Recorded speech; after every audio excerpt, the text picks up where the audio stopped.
بسم اللہ الرحمن الرحیم، اللہ کے نام سے شروع جو نہایت مہربان رحم والا۔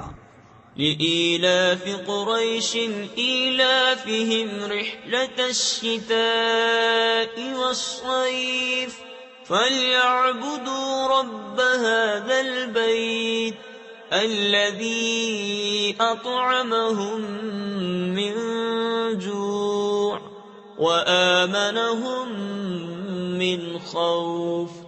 اس لیے کہ قریش کو میل دلایا، ان کے جاڑے اور گرمی دونوں کے کوچ میں میل دلایا، یعنی رغبت دلائی، تو انہیں چاہیے اس گھر کے رب کی بندگی کریں جس نے انہیں بھوک میں کھانا دیا اور انہیں ایک بڑے خوف سے امان بخشا۔